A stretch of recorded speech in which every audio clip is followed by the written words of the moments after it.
Hi friends, ఎలా ఉన్నారు? ఈ సృష్టిలో ఒక్కొక్క పనికి ఒక్కొక్క నిర్దిష్టమైన సమయం అనేది ఉంటుంది. అంటే ఈ భూమి సూర్యుడి చుట్టూ తిరిగే టైంని, రొటేషన్ని బట్టి పగలు రాత్రి అనేవి క్రియేట్ అయ్యాయి. సూర్యుడు ఉదయాన్నే ఉదయిస్తాడు, సాయంత్రం అస్తమిస్తాడు. మనుషులుగా మనకు కూడా రోజులో ఒక టైంలో ఆకలేస్తుంది, ఒక టైంలో నిద్ర వస్తుంది. ఇలా ప్రకృతిలో ఉండేటువంటి ప్యాటర్న్స్, రిథమ్స్ మన ఆలోచనలకి, ఎమోషన్స్ కూడా వర్తిస్తాయి. అంటే నేచర్తో గనక మనం సింక్లో ఉంటే బాడీ అండ్ మైండ్ ఒక బ్యాలెన్స్డ్ స్టేట్లో ఉంటుంది. ఇలా నేచర్తో మన బాడీని, మైండ్ని కనెక్ట్ చేయడానికి బ్రహ్మ ముహూర్తం అనేది బాగా ఉపయోగపడుతుంది. ఈ బ్రహ్మ ముహూర్తం గురించి మీరు ఆల్రెడీ వినే ఉంటారు. ఒకప్పుడు యోగులు, ఋషులు ఎంతోమంది బ్రహ్మ ముహూర్తంలో తపస్సు చేసి శక్తుల్ని పొందారు. ఇది చాలా గ్రంథాల్లో మనకి చెప్పబడింది. అంతెందుకు, ఇప్పుడు కూడా మోస్ట్ సక్సెస్ఫుల్ పీపుల్ని అడిగితే అందరూ కూడా బ్రహ్మ ముహూర్తంలోనే నిద్రలేస్తామని చెప్తారు. సో అసలు ఈ బ్రహ్మ ముహూర్తం అంటే ఏంటి, బ్రహ్మ ముహూర్తాన్ని ఎలా క్రాక్ చేయాలి, అండ్ దాని నుండి మన లైఫ్కి ఉపయోగపడేటువంటి బెనిఫిట్స్ని ఎలా పొందాలో ఈరోజు వీడియోలో మనం క్లియర్గా తెలుసుకుందాం. సో ఇంకా ఆలస్యం చేయకుండా వీడియోలోని మొదటి పాయింట్లోకి వెళ్ళిపోదాం, పదండి.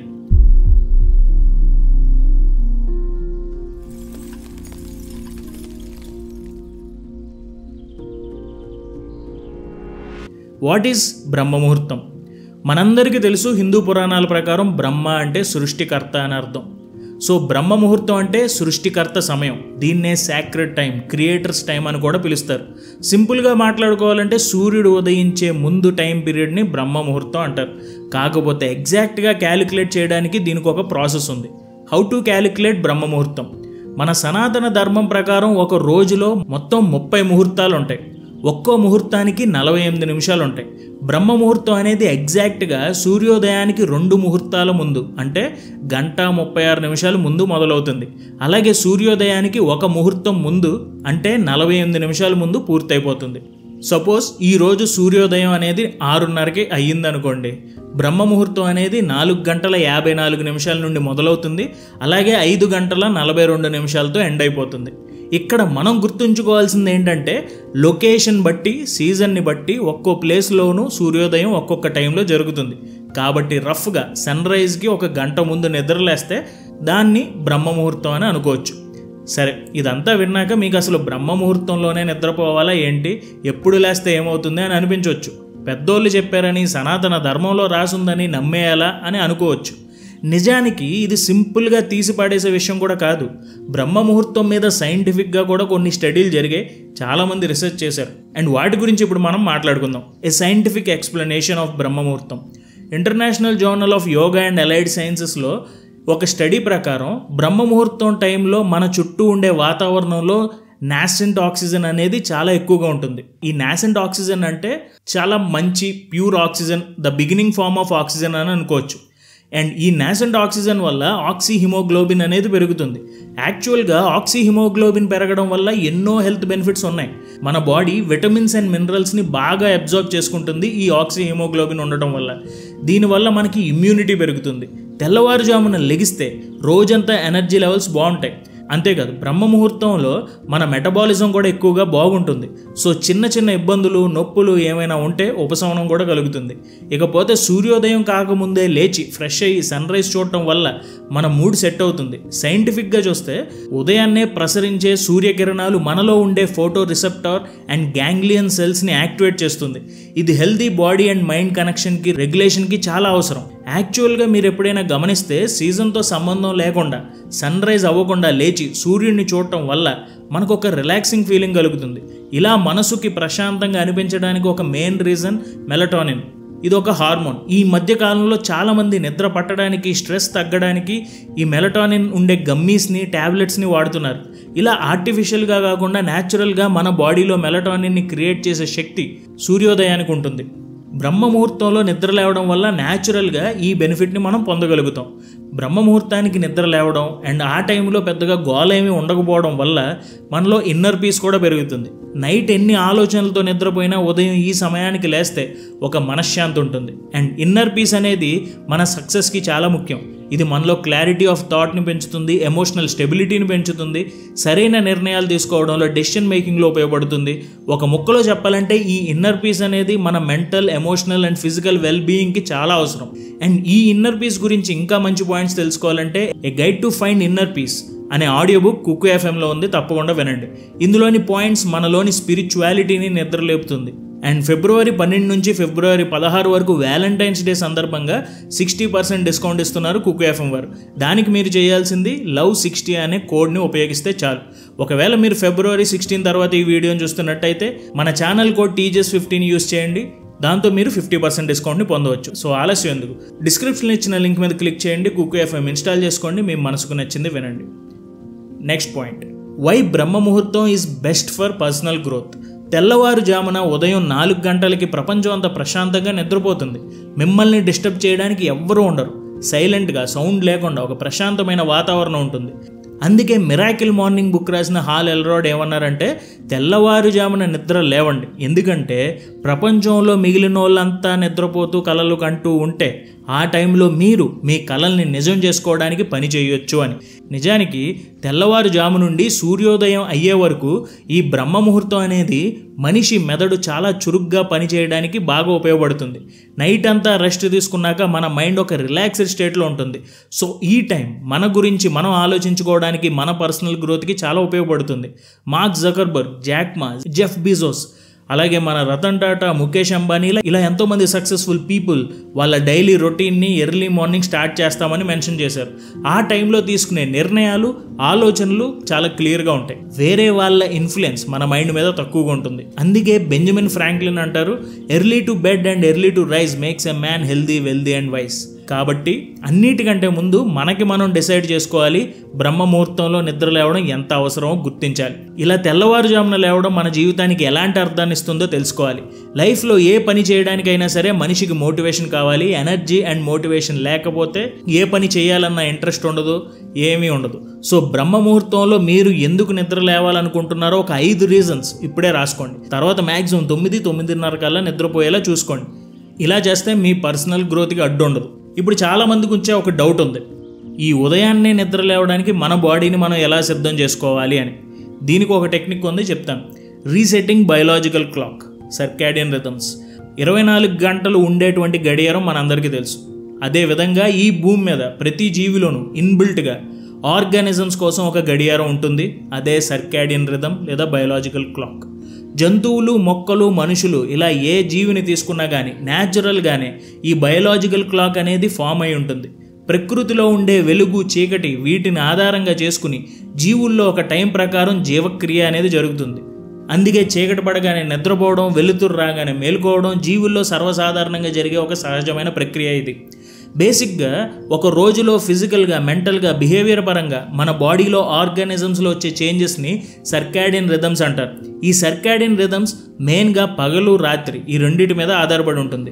అలాగే ఒక రోజులో మనం తీసుకునే ఫుడ్ కానీ, ఆ రోజు జరిగే ఈవెంట్స్ కానీ, అలాగే మనలో ఉండే stress levels, physical activity, social activity, temperature, ఇవన్నీ కూడా సర్కాడియన్ రిథమ్ని ఎఫెక్ట్ చేస్తాయి. జనరల్గా సర్కాడియన్ రిథమ్ని మార్చుకోవడానికి యావరేజ్గా ఒక 2-3 వారాలు టైం పడుతుంది. అందుకే మీరు గమనిస్తే వరుసగా నైట్ డ్యూటీలు చేసే వాళ్ళకి కానీ కొద్ది రోజులు నైట్ లేట్గా నిద్రపోతే తర్వాత రోజు వాళ్ళకి టైంకి నిద్ర పట్టదు. సో సర్కాడియన్ రిథమ్ డిస్టర్బ్ అవ్వకుండా జాగ్రత్త పడాలి. ఇదంతా ఎందుకు చెప్తున్నానంటే, సర్కాడియన్ రిథమ్ని సెట్ చేసుకుంటే ఫిజికల్ హెల్త్, మెంటల్ హెల్త్ రెండు కూడా ఇంప్రూవ్ అవుతాయి. నిద్ర పట్టకపోవడం, డైజెషన్ ప్రాబ్లమ్స్, హార్మోనల్ ఇష్యూస్, వీటన్నిటికీ సర్కాడియన్ రిథమ్తో మనం సరి చేసుకోవచ్చు. సో సూర్యుడు రాకముందు బ్రహ్మ ముహూర్తంలో నిద్ర లేవడం వల్ల సహజంగా మనలో ఉన్నటువంటి బయోలాజికల్ క్లాక్తో బయట ఉన్న ప్రపంచం సింక్లో ఉంటుంది. సర్కాడియన్ రిథమ్ డిస్టర్బ్ అవ్వకుండా బాడీతో కనెక్ట్ అయి ఉంటే హెల్దీ లైఫ్ స్పాన్ ఉంటుందని కూడా చాలామంది చెప్పారు. అయితే కొంతమంది నైట్ డ్యూటీలు చేసే వాళ్ళకి ఈ న్యాచురల్ సర్కాడియన్ రిథమ్ని ఫాలో అవ్వడం కష్టం. అలాంటి వాళ్ళు మాత్రం తప్పదు కాబట్టి వాళ్ళకి తగ్గట్టు బయోలాజికల్ క్లాక్ని మార్చుకోవాల్సి రావచ్చు. అలాగే గర్భిణీ స్త్రీలు, చిన్నపిల్లలు, అలాగే పండు ముసలి వాళ్ళు సడన్గా సర్కాడియన్ రిథమ్ మార్చుకోవడం అనేది కొంచెం మంచి విషయం కాదు. వాళ్ళ రెగ్యులర్ స్లీప్ హ్యాబిట్స్ని వాళ్ళు ఫాలో అవ్వడం మంచిది. కానీ మిగిలిన వాళ్ళు మాత్రం ఈ నేచర్ మనకిచ్చిన గిఫ్ట్ని ఉపయోగించుకుంటే ఇంకా మంచిది. ఈ ప్రకృతి మన శరీరంతో ముడిపడి ఉంది. బ్రహ్మ ముహూర్తంలో నిద్ర లేవమని ఈ ప్రకృతి మనకి చెప్తుంది. సరే, సూర్యుడు రాకముందు లేవాలి, బాగానే ఉంది. అసలు లేచిన తర్వాత ఏం చేయాలి? ఇది నెక్స్ట్ వచ్చే డౌట్. దానికి ఆన్సర్ మైండ్ఫుల్ మార్నింగ్ రొటీన్. ఒక విషయం మనం గుర్తుపెట్టుకోవాలి, ప్రతి ఉదయం కూడా ఒక కొత్త ఆరంభాన్ని, అలాగే మనల్ని మనం రీక్రియేట్ చేసుకోవడానికి ఒక కొత్త అవకాశాన్ని ఇస్తుంది. ప్రాచీన ధర్మశాస్త్ర గ్రంథంలో చెప్పబడింది ఏంటంటే, బ్రహ్మ ముహూర్తం సమయంలో మనసు, శరీరం ఒక స్వచ్ఛమైన స్థితిలో ఉంటాయి. కాబట్టి శారీరకంగా, మానసికంగా ఎక్కువ శ్రమించాల్సిన పనులు చేయకూడదు. ఈ బ్రహ్మ ముహూర్తం అనేది చాలా విలువైన సమయం. దీన్ని మెయిన్గా పర్సనల్ డెవలప్మెంట్కి, మన స్పిరిచువల్ ఎక్స్పీరియన్స్కి వాడుకోవడం మంచిది. సో ఈ మైండ్ఫుల్ మార్నింగ్ రొటీన్లో 3 యాక్టివిటీస్ మీకు సజెస్ట్ చేస్తాను. అందులో మొదటిది మెడిటేషన్. ప్రాచీన కాలంలో యోగులు, సాధువులు, ఋషులు ఈ బ్రహ్మ ముహూర్తంలో ధ్యానం చేసి మనసుని లగ్నం చేసుకుని గొప్ప జ్ఞానాన్ని సంపాదించారు. మరి వాళ్ళలాగా గంటలు, రోజుల తరబడి శ్వాస మీద ఫోకస్ పెట్టడం మన వల్ల కాకపోవచ్చు. కానీ బ్రహ్మ ముహూర్తంలో జస్ట్ ఒక 15 నిమిషాలు మెడిటేషన్ చేసినా సరే దాని ప్రభావం మామూలు టైంలో చేసిన దానికంటే 2-3 రెట్లు ఎక్కువగా ఉంటుంది. ఇక్కడ ఇంకో ముఖ్యమైన పాయింట్ ఏంటంటే, మెడిటేషన్ చేయమన్నాం కదా అని చెప్పి మరి బెడ్ మీద నుండి లేవగానే మెడిటేషన్ మొదలు పెడితే నిద్ర వచ్చే అవకాశం ఎక్కువగా ఉంది. సో ఫ్రెష్ అయ్యి మంచినీళ్ళు తాగి ఒక 10 మినిట్స్ గ్యాప్ ఇచ్చిన తర్వాత మెడిటేషన్ చేయండి. పర్సనల్గా నాకైతే బ్రహ్మ ముహూర్తంలో గ్రాటిట్యూడ్ మెడిటేషన్ చేయడం చాలా ఇష్టం. ఎందుకంటే గ్రాటిట్యూడ్, కృతజ్ఞత వల్ల ఆ రోజుని ఒక పాజిటివ్ వైబ్రేషన్తో స్టార్ట్ చేసిన వాళ్ళం అవుతాం. అలాగే ఒక 10 నిమిషాల పాటు సెల్ఫ్ మోటివేషన్ ఇచ్చే అఫర్మేషన్స్ విన్నప్పుడు కూడా ఆ రోజంతా ఒక మంచి కాన్ఫిడెన్స్ మనలో బిల్డ్ అవుతుంది. సో మెడిటేషన్ చేయండి. గ్రాటిట్యూడ్ మెడిటేషన్ అయితే మరీ మంచిది. అండ్ దీని తర్వాత మనం చేయాల్సిన సెకండ్ యాక్టివిటీ జర్నలింగ్. చాలామంది నైట్ నిద్రపోయే ముందు జర్నల్ రాయడం మంచిది అంటారు. అది నిజమే. డెఫినెట్గా ఒక డే ఎండ్ అయ్యే ముందు జర్నల్ రాయడం వల్ల చాలా బెనిఫిట్స్ ఉన్నాయి. కాకపోతే ఉదయాన్నే లేచిన తర్వాత కూడా కుదిరితే కనీసం ఒక 2-3 సెంటెన్సెస్ మీ జర్నల్లో రాసుకోండి. అంటే తెల్లవారుజామున లేచిన తర్వాత మీ మూడ్ ఎలా ఉంది, పొద్దున్నే ఉండే ఆ ప్రశాంతమైన వాతావరణానికి మీలో ఎలాంటి పాజిటివ్ ఫీలింగ్స్ కలుగుతున్నాయి ఒక సెంటెన్స్లో ఎక్స్ప్రెస్ చేయండి. సెల్ఫ్ ఎస్టీమ్ని, కాన్ఫిడెన్స్ని పెంచే విధంగా మీలో మీకు నచ్చిన గుణాన్ని, మీ ఆశయాల్ని, మీ కోరికల్ని జర్నల్ ద్వారా గుర్తు చేసుకుంటే ఇంకా మంచిది. యాక్చువల్గా జర్నల్ అంటే ఇలాగే రాయాలని రూల్స్ ఏం లేవు. కాకపోతే బ్రహ్మ ముహూర్తం కాబట్టి పాజిటివ్ ఫీలింగ్స్ మీద ఎక్కువగా ఫోకస్ చేయండి. అలా చేసినప్పుడు ఆ రోజంతా కూడా మీకు పాజిటివ్గానే ఉంటుంది. అండ్ నెక్స్ట్ మీరు చేయాల్సిన యాక్టివిటీ ప్లానింగ్. ఈ ప్లానింగ్ పార్ట్ని కొద్దిగా జాగ్రత్తగా డీల్ చేయాలి. ఎందుకంటే డే ప్లానింగ్ అనే పాటికి మన మైండ్ రకరకాలుగా ఆలోచించడం మొదలు పెడుతుంది. ఆ రోజులో చేయాల్సిన పనులు, డెడ్లైన్స్, కమిట్మెంట్స్ ఇవన్నీ గుర్తొచ్చి ఉదయాన్నే గందరగోళంతో మన మెదడు మొదలవుతుంది. సో పర్సనల్గా నా సజెషన్ ఏంటంటే, వర్క్ పరంగా ఒక టాస్క్ని, అలాగే పర్సనల్గా మీకు ముఖ్యమైన ఒక టాస్క్ని, ఈ 2 టాస్కులనే రాసుకోండి. ప్లానింగ్ పార్ట్ని దాంతో ముగించేయండి. ఒకవేళ తర్వాత కావాలి అనుకుంటే మార్నింగ్ మళ్ళీ ఇంకోసారి కూర్చుని 7 గంటలకో 8 గంటలకో కూర్చుని మీ డే మొత్తాన్ని డీటెయిల్గా ప్లాన్ చేసుకోండి. కానీ బ్రహ్మ ముహూర్తంలో మాత్రం ప్లానింగ్ ఎంత సింపుల్గా ఉంటే అంత మంచిది. అంతేకాదు, ఇలా బ్రహ్మ ముహూర్తంలో ఒక పనిని మొదలు పెడితే దానికి మంచి ఎనర్జీ తోడవుతుందని ఋషులు కూడా నమ్ముతూ ఉండేవాళ్ళు. కాబట్టి బ్రహ్మ ముహూర్తంలో మనం చేయాల్సిన పనిని ముందుగా నిర్ణయించుకోవడం వల్ల మైండ్లో క్లారిటీ ఏర్పడుతుంది. ఇకపోతే బ్రహ్మ ముహూర్తంలో చేయకూడని పనులు కూడా ఉన్నాయి. అవేంటంటే తినడం, తాగడం ఎక్కువగా చేయకూడదు. మంచినీళ్ళు వరకు తీసుకోవచ్చు, కానీ తెల్లవారుజామునే ఆహారాన్ని తీసుకోవడం వల్ల మన శరీరాన్ని మనం కష్టపెట్టిన వాళ్ళం అవుతాం. అలాగే ఫిజికల్గా హెవీ ఎక్సర్సైజ్లు, బాడీని స్ట్రెయిన్ చేసే పనులు అవాయిడ్ చేయాలి. అన్నిటికంటే ముఖ్యంగా ఒక్కసారి బ్రహ్మ ముహూర్తంలో నిద్ర లేచిన తర్వాత బద్ధకించి మళ్ళీ నిద్రపోకూడదు. సో ఫ్రెండ్స్, ప్రకృతి మనకి ప్రసాదించినటువంటి ఈ పవిత్రమైన, ఎంతో శక్తివంతమైన సమయాన్ని మీరు మిస్ చేయకుండా ఉండాలి అంటే సూర్యోదయానికి ముందే అలారం పెట్టుకుని మీ సర్కాడియన్ రిథమ్ని సెట్ చేసుకోండి. లేవడం మొదట్లో కొంచెం కష్టమే. ఫిజికల్గా, మెంటల్గా, స్పిరిచువల్గా ఎన్నో బెనిఫిట్స్ ఉన్నాయన్న విషయాన్ని మీరు గుర్తుంచుకుంటే ఉదయాన్నే లేవడం మీకు ఈజీ అవుతుంది. బ్రహ్మముహూర్తంలో చేసే పనికి తీసుకునే నిర్ణయానికి మీ జీవితాన్ని మార్చే శక్తి ఉంది, ఇది మర్చిపోకండి. అండ్ చివరిగా ఒకసారి రివైజ్ చేసేసి వీడియోని ముగించేద్దాం. What is బ్రహ్మముహూర్తం? బ్రహ్మముహూర్తం అంటే సూర్యోదయానికి 1:36 ముందు మొదలవుతుంది, అలాగే 48 నిమిషాల ముందులా అయిపోతుంది. ఏ సైంటిఫిక్ ఎక్స్ప్లెనేషన్. బ్రహ్మముహూర్తానికి లేవడం వల్ల మన మూడ్ బాగుంటుంది, అలాగే మన బ్రెయిన్కి, మన ఫిజికల్ హెల్త్కి కూడా చాలా మంచిది. Why Brahma muhurtam is best for personal growth. బేసిక్గా అందరికంటే ముందు లేస్తే అందరికంటే ముందు ఉంటాం. ఎందుకంటే మనకి మన పనులు చేయడానికి ఒక రోజులో ఎక్కువ సమయం మన చేతిలో ఉంటుంది. సో ప్రతిరోజు బ్రహ్మ ముహూర్తానికి నిద్ర లేవడం అలవాటు చేసుకోండి. Resetting biological clock. మనందరం కూడా ఒక రకమైన బయోలాజికల్ క్లాక్కి సెట్ అయిపోయాం. 8 గంటలకి లేవడం, రాత్రి 12ంటికి నిద్రపోవడం. సో మనం బ్రహ్మ ముహూర్తానికి లేవాలి అంటే అనుకున్న రోజు నుంచి కొంచెం అరౌండ్ 4:30కి లేవడం అలవాటు చేసుకోండి. అండ్ 9-9:30కి నిద్రపోయేలా ప్లాన్ చేసుకోండి. కొన్ని రోజులు అలా చేస్తే మీ బయోలాజికల్ క్లాక్ ఆ టైంకి అడ్జస్ట్ అయిపోతుంది, మీకు బ్రహ్మముహూర్తానికి లేవడం అలవాటు అయిపోతుంది. Mindful morning routine. బ్రహ్మముహూర్తంలో మనం ప్రయారిటీ పెట్టుకోవాల్సిన పనులు 3: మెడిటేషన్, జర్నలింగ్ అండ్ ప్లానింగ్. ఈ 3 విషయాలకి మన మార్నింగ్ రొటీన్లో ప్లేస్ ఇవ్వాలి. సో ఇది ఫ్రెండ్స్ బ్రహ్మముహూర్తం యొక్క ఇంపార్టెన్స్. అండ్ మీకు ఈ వీడియోలో నచ్చిన పాయింట్ని నాకు కింద కామెంట్స్లో తెలియజేయండి. Thank you so much for watching our videos. జై హింద్.